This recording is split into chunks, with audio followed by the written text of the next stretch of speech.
Assalamualaikum warahmatullahi wabarakatuh. Saya Al-Munar, mahasiswa program praktek mengajar di SMA Negeri 7 Padang, akan melaksanakan ujian kinerja praktek mengajar. Selamat menyaksikan. Assalamualaikum.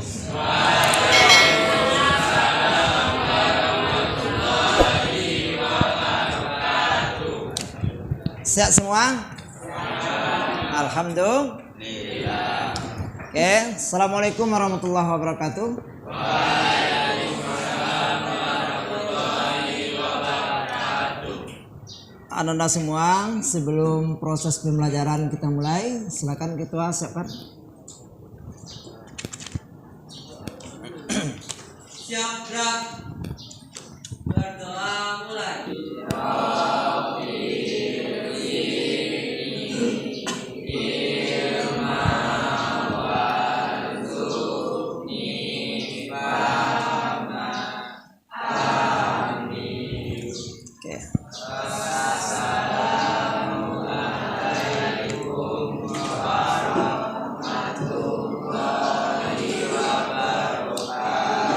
Waalaikumsalam warahmatullahi wabarakatuh. Assalamualaikum warahmatullahi wabarakatuh. Alhamdulillahirabbil alamin. Asyhadu an la ilaha illallah wa la syarikalah wa asyhadu anna Muhammadan abduhu wa rasuluh sallallahu alaihi wasallam la nabiyya ba'da. Anda semua, kita bersyukur kepada Allah berkat rahmat dan karunia-Nya kita dapat berkumpul hari ini dalam rangka melaksanakan proses pembelajaran. Salawat dan salam buat Rasulullah Nabi Muhammad sallallahu alaihi wasallam dengan ucapan Allahumma salli ala Sayyidina Muhammad wa ala ali Sayyidina Muhammad. Kita mulai proses ini dengan membacakan basmalah.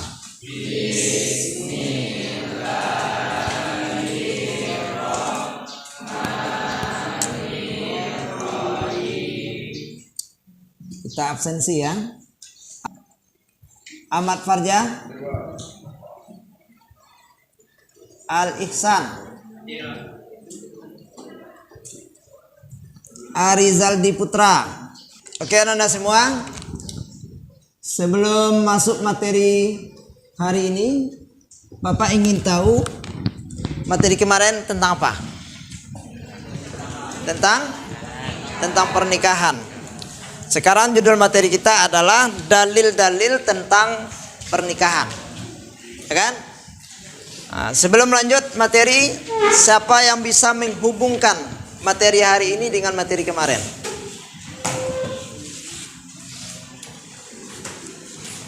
Kemarin kita berbicara tentang pengertian pernikahan, ya kan? Jenis pernikahan. Kemudian apa hubungannya dengan materi kita hari ini? Nah, siapa bisa?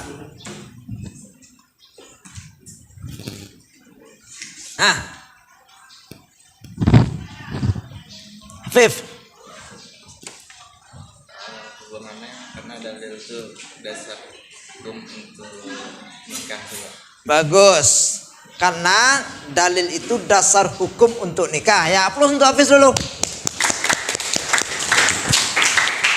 Oke, yang lanjut, yang lain. Nah, coba Nanda. Hubungannya karena di dalam Al-Quran terdapat dalil-dalil, makanya kalau misalkan bahas tentang pernikahan, jadi harus ada dalil yang kuat untuk melakukan pernikahan. Luar biasa, aplaus juga lah. Nah, apa beda jawaban dari si Afif dengan si siapa? Nada. Sama atau enggak? Redaksinya berbeda tapi tujuannya sama. Yang intinya hubungannya segala melakukan pekerjaan tentu harus ada dasar hukumnya. Dasar hukum itu yang disebut dengan dalil. Maka dalam Al-Quran ada aturan-aturan untuk melaksanakan pernikahan. Nah, ketika aturan itu tidak ada dalam Al-Quran atau kurang jelas dalam Al-Quran, dicari dalam hadis. Kan? Itu disebut dengan dalil. Oke? Untuk itu Anda semua, hari ini silakan Anda duduk berkelompok. A, B, C. Silakan bisa.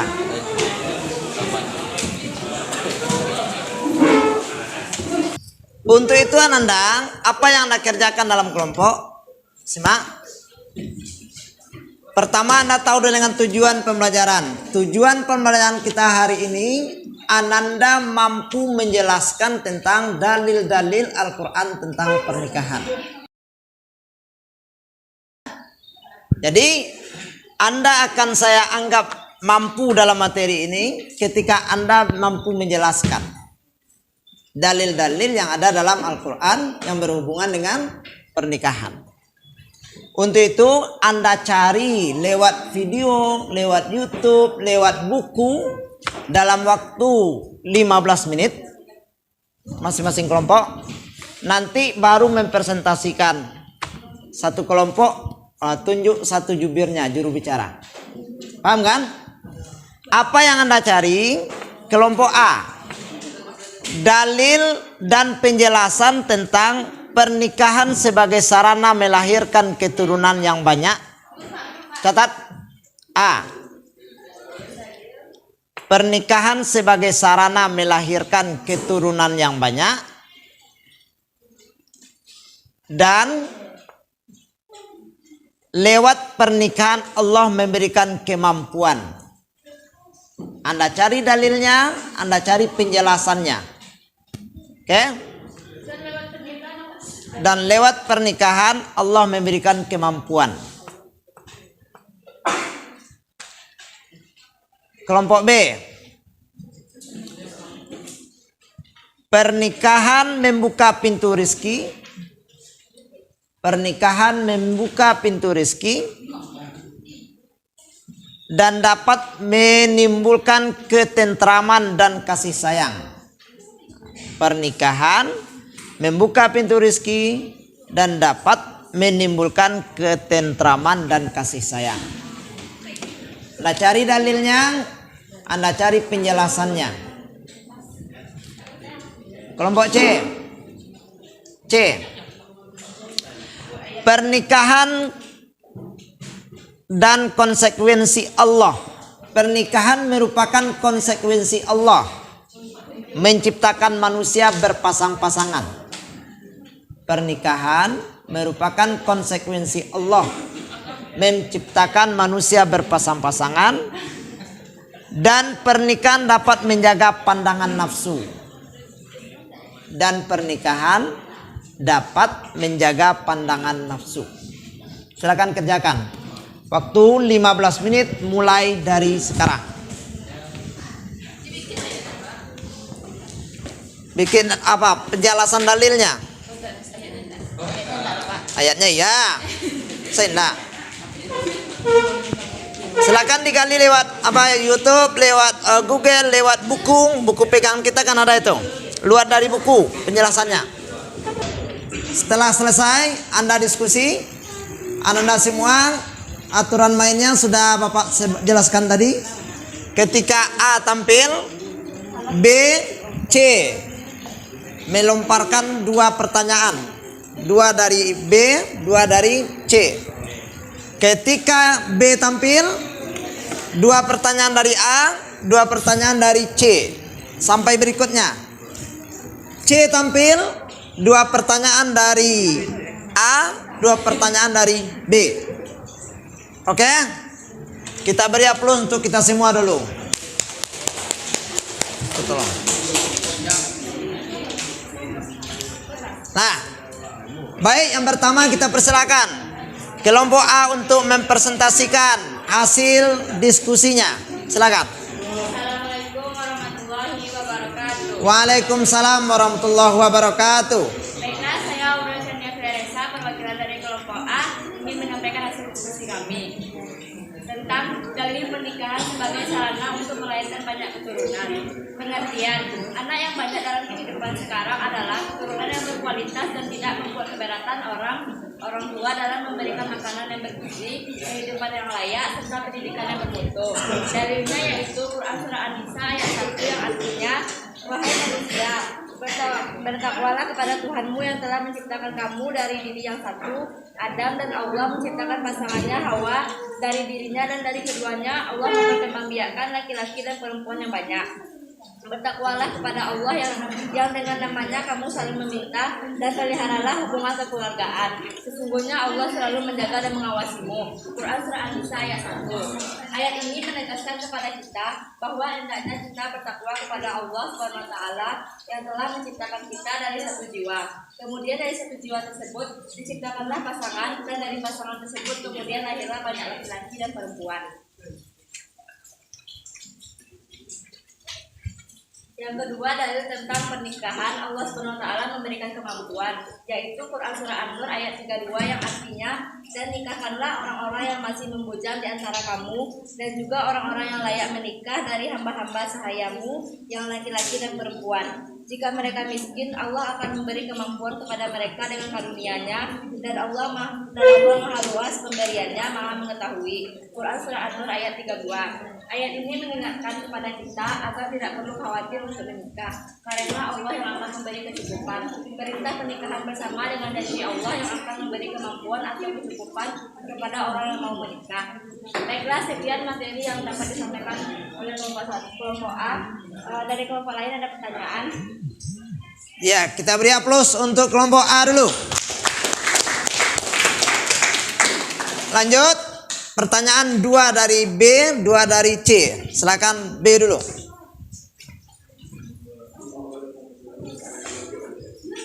Assalamualaikum. Tegak. Saya motivasi adalah perwakilan dari kelompok B ingin bertanya kepada kelompok A. Ini kan pernikahan tujuannya juga ada untuk banyak keturunan. Bagaimana hukumnya kalau pernikahan itu beda agama? Mana hukumnya beranak? Berhubungan dengan dalil ya, karena kita bicara dengan dalil tadi. Dalil yang berhubungan dengan nikah itu memperbanyak keturunan. Bagaimana hukumnya? Nikah itu beda agama. Nanti yang A, B, C kalau pertanyaannya melenceng dari apa yang dibahas itu tidak ditanggapi. Oke, kita beri aplaus yang bertanya dulu. Oh, lanjut. Pertanyaan kedua dari B. 2 dari B, 2 dari A. Silakan. Bagaimana hukum jika pernikahan itu beda agama? Cari barunya tadi dicari buat pertanyaan sebenarnya ini.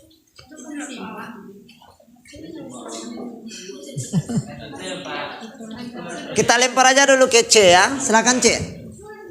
Pertanyaan pertama.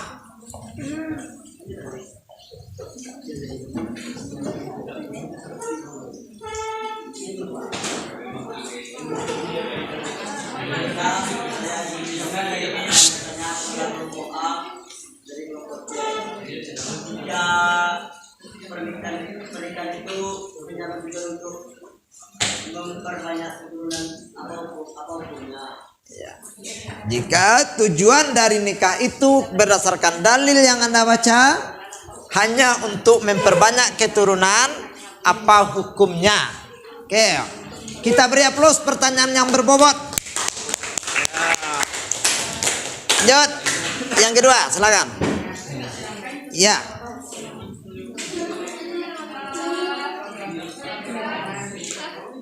Ya.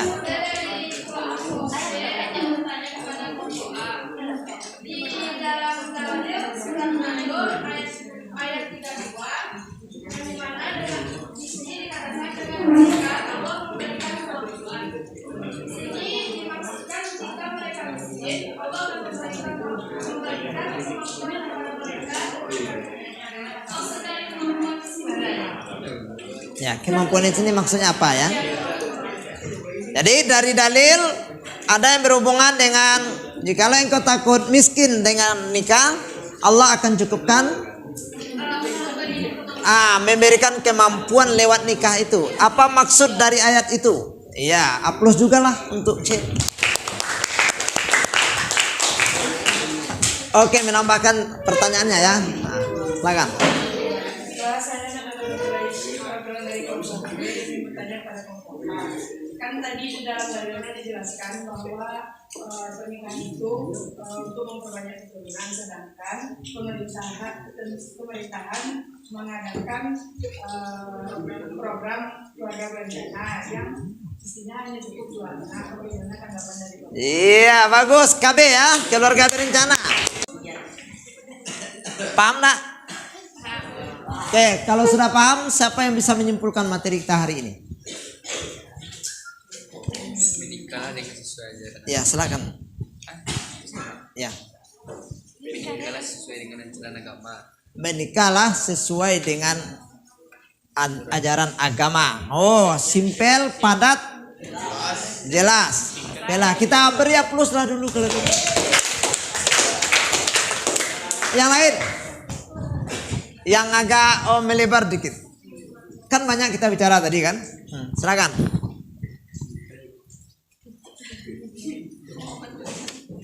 Ada yang lain?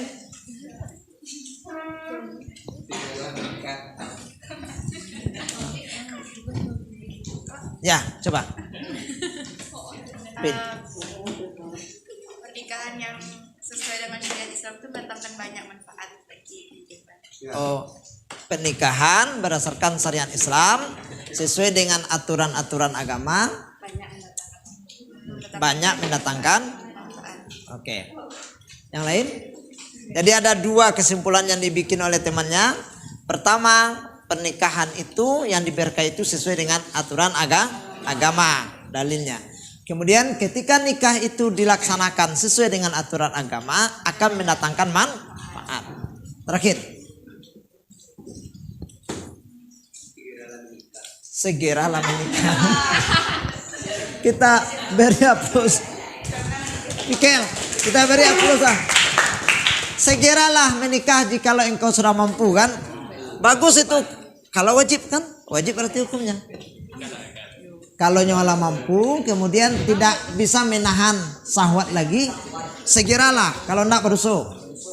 Wajib hukumnya kan? Kemarin kita sudah bicara. Oke, jadi anak-anak semua, kesimpulan materi kita hari ini tentang yang kita bicarakan dalil. Yang pertama, kita bisa paham dan mengerti bahwa tujuan dari pernikahan itu sebenarnya menurut agama adalah banyak sekali. Di antaranya mendapatkan keturunan yang sah, di antaranya menambah rizki, jangan takut untuk nikah, kemudian memunculkan kasih sayang, sakinah, mawaddah, warahmah. Ya. Tapi pernikahan yang seperti apa? Pernikahan yang sesuai dengan hukum-hukum agama. Jangan pernikahan beda agama, seperti yang tadi dia bilang. Bagaimana beda agama? Itu buka lagi berarti. Yang beda agama itu kalau dia muslim laki-lakinya, non muslim perempuannya dibolehkan dalam kompilasi hukum Islam Indonesia. Tapi kalau dia beda agama, yang laki-lakinya non muslim, perempuannya muslim, itu dilarang dalam kompilasi. Kenapa? Karena dikhawatirkan nanti dia akan saling mempengaruhi. Paham kan? Yang cewek itu adalah saya kecukup Pak. Nah, Saya cukup mampan lewat Pak. kalau yang menikah itu siapa? Laki-laki atau perempuan? Yang menikahi itu laki-laki, yang dinikahi itu perempuan. Berarti tergantung laki-lakinya. Mapan enggak dia? Walaupun dia perempuan itu tersesak, dah kalau udah nikah, nikah aja orang lain dah. Pak? Boleh. Enggak, ada berarti tergantung dia laki-laki. Kalau dia ada sanggup untuk nikah, kemudian mampu menahan hawa nafsunya, sunat dia kan. Tapi kalau dia sanggup untuk nikah, tapi dia tidak mampu menahan hawa nafsunya atau keinginannya, wajib nikah. Berarti sunat sama laki-laki tadi. nikah karena seperti itu saya belum sanggup lagi, nantilah. Tapi kalau nikah karena terpaksa makruh juga lagi kan, bukan sunat dia, kan terpaksa berarti. Demikian materi kita hari ini Anda semua, karena sudah selesai kita laksanakan. Untuk itu Anda harus mampu memahami dalil-dalil yang berhubungan dengan pernikahan dan mampu nanti menerapkannya atau menjadikan dia sebagai pedoman dalam kehidupan dengan membacakan alhamdulillahirabbil alamin.